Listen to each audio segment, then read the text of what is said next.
Oke, ini adalah lanjutan video dari breakout room ya. Lanjutan video fungsi dari breakout room. Jadi kalau kita menganalogikan breakout room, Zoom itu, umpamakanlah Zoom ini adalah sekolahnya, dan dalam sekolah kan sudah pasti ada ruang-ruang gitu ya. Maka ruang-ruang itu kita namakan breakout roomnya. Oke, ruang kelas itu kita namakan breakout room. Oke, contoh sekarang saya buat new meeting seperti ini ya. Oke, nah ini adalah saya setting dulu videonya agak sedikit auto, tidak terlalu gelap. Oke, saya hidupkan pencahayaannya dulu, sedikit gelap ya. Tunggu sebentar. Oke, lumayan ya. Oke, saya ulangi, kalau kita menganalogikan Zoom itu adalah sekolahnya, dan di dalam sekolah sudah pasti ada kelas-kelas, maka kelas itu dinamakan dengan breakout ya. Kelas-kelas yang ada di Zoom itu dinamakan sebagai breakout-nya. Oke, bagaimana cara kita membuat breakout? Di sini ada hostnya, di menu host ya. Di hostnya ada breakout room seperti ini, tinggal diklik saja, tinggal create. Mau buat berapa, misalkan 26 25 room gitu ya. Ingat, semakin banyak breakout roomnya maka partisipan akan semakin kecil. Ingat, semakin banyak roomnya maka partisipan akan semakin kecil. Jadi pastikan dulu menggunakan berapa orang partisipan atau berlangganan berapa orang partisipan sehingga breakoutnya tertampung gitu ya. Oke, kemudian assign otomatis atau assign manual. Manual berarti hostnya yang memindahkan siswanya satu persatu, atau seperti ini, partisipan yang langsung bisa memilih dia mau masuk ke roomnya mana. Saran saya biar terkoordinir dengan baik, maka kita lakukan secara manual. Jadi satu persatu kita pindahkan. Yang sudah masuk ke dalam sekolah Zoom-nya, Zoom utama, nanti admin host akan memindahkan satu persatu. Atau bisa juga secara otomatis ya, secara otomatis dia siswa memilih sendiri room mana, kelas mana yang dia mau masuk, seperti itu ya. Tinggal di create seperti ini. Jadi ini dia ya. Oke, roomnya sudah jadi, tinggal diberi nama.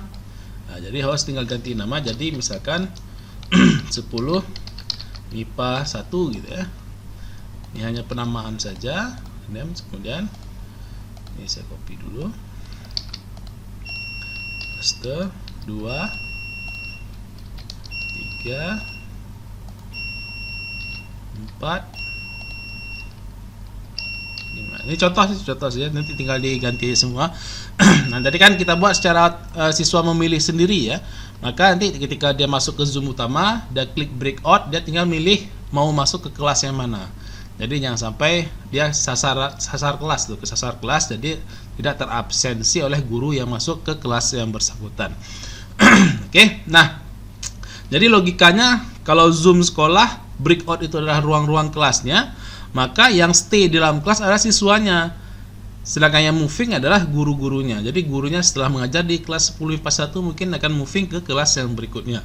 Jadi dia keluar dulu dari dari breakout yang dia masuk, udah keluar, dan dia masuk lagi ke breakout yang mau dia ajar gitu.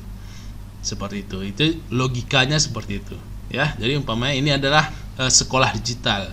Jadi Zoom sekolahnya, breakout ini adalah kelasnya. Itu perumpamaan atau pemanfaatan lain dari Zoom. Nah, kalau Zoom sendiri-sendiri, masing-masing guru punya Zoom sendiri dan sebagainya, itu mungkin tidak terkoordinir. Jadi kita tidak bisa melihat guru mana nih yang aktif belajar menyapa siswanya secara video conference. Tentu saja ini akan ada plus minusnya gitu ya. Kegiatannya akan ada plus minusnya. Namun lebih baik dilakukan sehingga pembelajaran itu terkoordinir.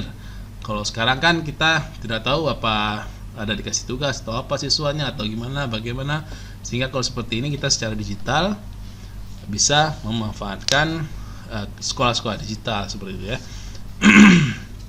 Oke ya, mudah-mudahan video singkat ini bisa membantu menganalogikan Zoom dan breakout room fungsinya untuk apa, sehingga teman-teman yang di lingkup pendidikan bisa memanfaatkan hal ini. Nah, ada yang bertanya juga, berapa harga Zoom. Zoom kalau dari aplikasi resminya mungkin agak sedikit mahal gitu ya. Kalau kita beli dari aplikasi resmi dia akan sedikit mahal harganya. Kalau kita lihat itu ya tergantung jumlah partisipan yang ada ya. Nah, ini kalau yang 100 saja $14 ya. Kalau sampai ini misalkan yang 500 $19 per bulan ya, per lisensi. Jadi kalau kita beli yang resminya mahal, namun ada solusi, silakan beli yang sudah kita bilang Oke, silakan beli yang ada di e-commerce Shopee misalkan, itu silakan dicari Zoom. Di situ ada yang ini agak sedikit terjangkau lah untuk sekolah. Tapi saran saya ini kan ada yang setahun misalkan ya, ada yang sebulan. Kalau ragu dicoba sebulan dulu. Kalau sebulan berhasil, bulan berikutnya ya berlangganan lagi, bulan berikutnya berlangganan lagi, seperti itu ya. Jadi di e-commerce ini ada orang yang menyediakan Zoom. Jadi teman-teman tinggal pilih aja dan yakin yang mana. Oh, yakin saya sama perusahaan ini, silahkan dibeli di situ. Oh, saya yakin sama perusahaan ini, silahkan beli di situ. Ya, tergantung jumlah partisipan, ada yang 1000, ada yang 500 gitu ya. Kalau ragu, ambil yang tahunan, coba sebulan berhasil, bulan depan beli lagi, sebulan lagi, bulan depan beli lagi, sebulan. Yang penting terpakai ya. Kalau tidak terpakai sayang sekali. Oke teman-teman, semoga pendidikan kita tidak terkendala akibat adanya pandemi hal seperti ini. Dan yang penting tetap bersemangat, belajar mengajarnya tetap harus terjadi, jangan sampai putus di satu sisi saja. Misalkan hanya memberikan tugas teks saja seperti itu, sehingga tidak ada lagi tektok antara guru dan siswa gitu ya. Jangan sampai terputus. Manfaatkan Zoom-nya, ataupun pingin Google Meet ya silahkan, terserah. Ini saya hanya menyampaikan sisi lain dari Zoom yang bisa dimanfaatkan. Mungkin orang lain sudah tahu, dan sebagian kecil mungkin ada yang belum tahu. Dengan adanya video ini mudah-mudahan bisa menyebarkan kembali bagi mereka yang belum tahu. Oke, sekian, mudah-mudahan bermanfaat. Assalamualaikum warahmatullahi wabarakatuh.